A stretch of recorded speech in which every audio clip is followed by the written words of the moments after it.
Capítulo 1. Principios generales y producción de energía en fisiología médica. Introducción. En organismos unicelulares, todos los procesos vitales ocurren en una sola célula. Conforme progresó la evolución de los organismos multicelulares, varios grupos celulares se organizaron en tejidos y órganos con funciones particulares. En seres humanos y otros animales vertebrados, los grupos celulares especializados incluyen un aparato digestivo para la digestión y absorción de alimentos, un aparato respiratorio para la captación de oxígeno y eliminación de CO2, un aparato urinario para eliminar productos de desecho metabólicos, un aparato cardiovascular para la distribución de nutrimentos, oxígeno y productos del metabolismo, un aparato reproductor para perpetuar a la especie, un aparato endocrino y el sistema nervioso para coordinar e integrar la función de otros aparatos y sistemas. Este texto revisa la forma en que funcionan estos aparatos y sistemas y los medios por los cuales cada uno contribuye a las funciones corporales en conjunto. El primer capítulo está dedicado a la revisión de los principios biofísicos y bioquímicos y la introducción al análisis de los componentes moleculares que contribuyen a la fisiología celular. Principios generales. El cuerpo como solución organizada.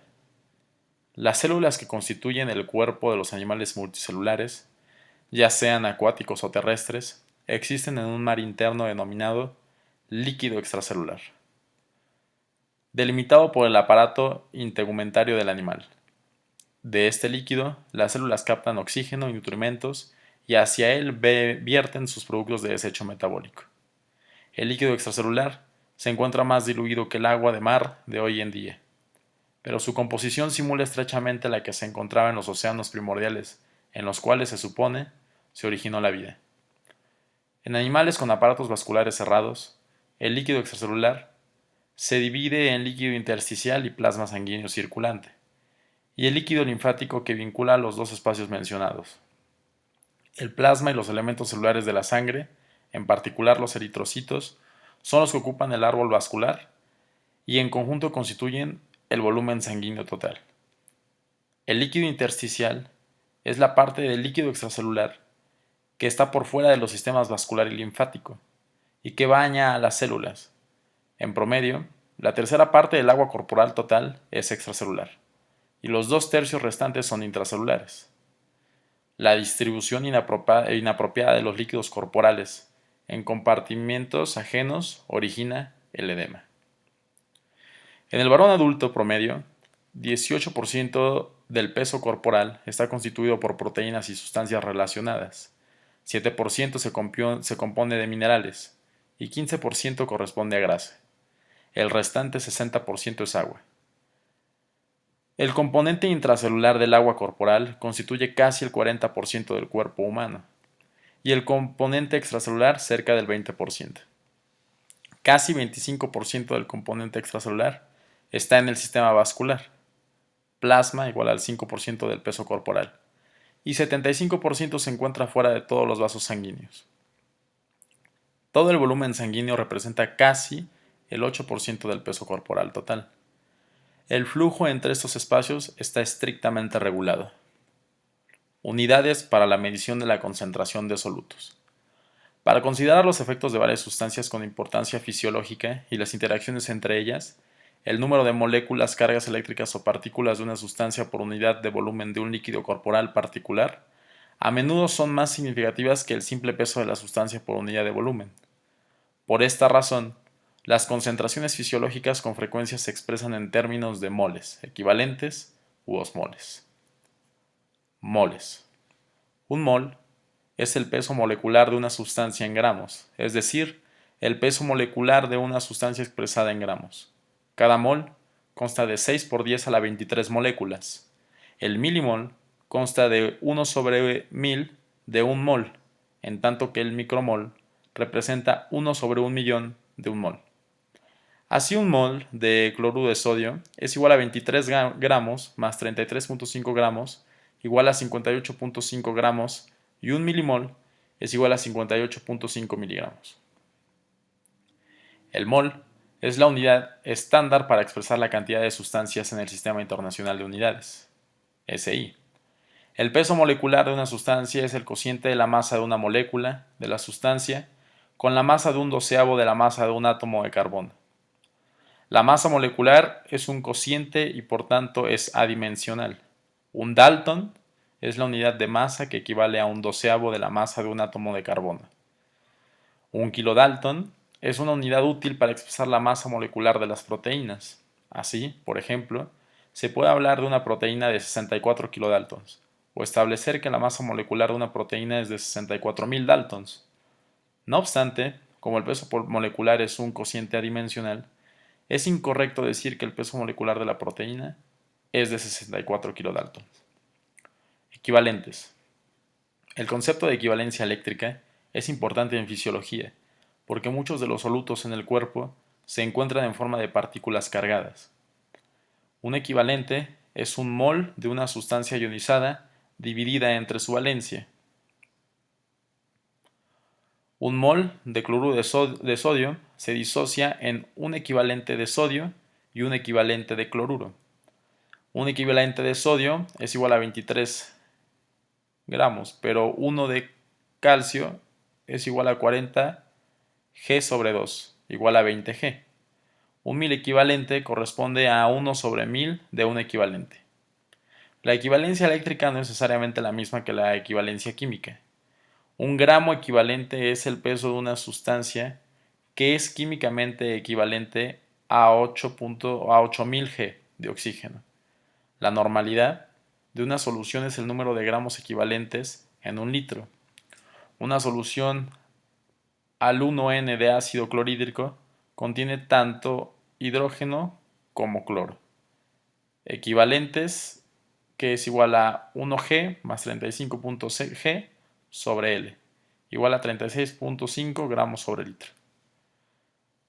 Agua, electrolitos y equilibrio ácido básico. La molécula de agua es un solvente ideal para las relaciones fisiológicas. El agua tiene un momento de dipolo, en el cual el oxígeno desplaza ligeramente los electrones de los átomos de hidrógeno y crea una separación de cargas que lo convierte en una molécula polar, lo que permite que el agua disuelva diversos átomos y moléculas con carga.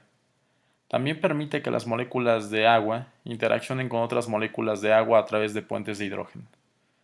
La red de puentes de hidrógeno formada en el agua le da diversas propiedades fundamentales en fisiología. La primera, el agua tiene una tensión superficial elevada. La segunda, el agua posee una gran capacidad calórica y necesita temperaturas elevadas para la vaporización. La tercera, el agua tiene una constante dieléctrica alta. En términos simples, el agua es un líquido biológico excelente que actúa como un soluto al tiempo que proporciona una transferencia óptima de calor y de conducción de corriente. Los electrolitos son moléculas que se disocian en el agua a sus equivalentes catiónico y aniónico. Debido a la carga neta en las moléculas de agua, estos electrolitos no tienden a unirse nuevamente en el agua. Existen muchos electrolitos importantes en fisiología, entre los que resaltan el sodio, el potasio, el calcio, magnesio, cloro y el bicarbonato. Es importante notar que los electrolitos y otros compuestos con carga tienen distribución heterogénea en los líquidos corporales. Estas diferencias desempeñan una función importante en la fisiología. pH y actividad amortiguadora. La conservación de una concentración estable de iones hidrógeno en los líquidos corporales es esencial para la vida. El pH de una solución se define como el logaritmo inverso de base 10 de la concentración de hidrógeno, es decir, el logaritmo negativo de hidrógeno.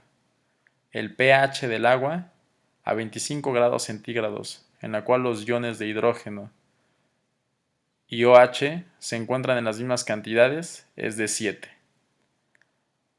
Por cada unidad de pH por debajo de 7, la concentración de hidrógeno se incrementa 10 veces. Por cada unidad de pH por arriba de 7, disminuye 10 veces. El plasma de los individuos sanos tiene un pH ligeramente alcalino, que se mantiene en un margen estrecho de 7.35 a 7.45. Por el contrario, el pH gástrico puede ser bastante ácido, y las secreciones pancreáticas suelen ser muy alcalinas. La actividad enzimática y la estructura proteínica con frecuencia son sensibles al pH. Y en cualquier compartimiento, corporal o celular, la conservación del pH permite la eficiencia máxima de enzimas y proteínas.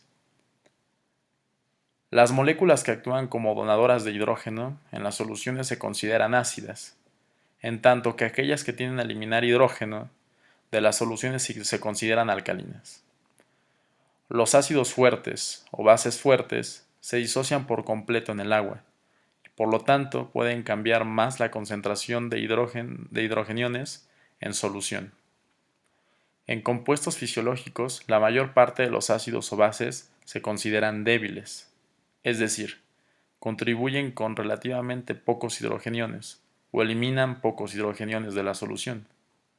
El pH corporal se estabiliza por la capacidad amortiguadora de los líquidos corporales. Un amortiguador es una sustancia que tiene la capacidad de enlazar o liberar hidrógeno en una solución, con lo que se mantiene el pH relativamente constante pese a la adición de cantidades considerables de compuestos ácidos o alcalinos. Existe un gran número de amortiguadores que actúan en los líquidos biológicos en un momento dado. Todos los compuestos amortiguadores acoplados en una solución homogénea se encuentran en equilibrio con la misma concentración de iones hidrógeno, lo que se conoce como principio isohídrico. Una consecuencia de este principio es que al analizar un sistema amortiguador aislado, se puede comprender en gran medida la forma en la que se comportan todos los amortiguadores biológicos en ese sistema.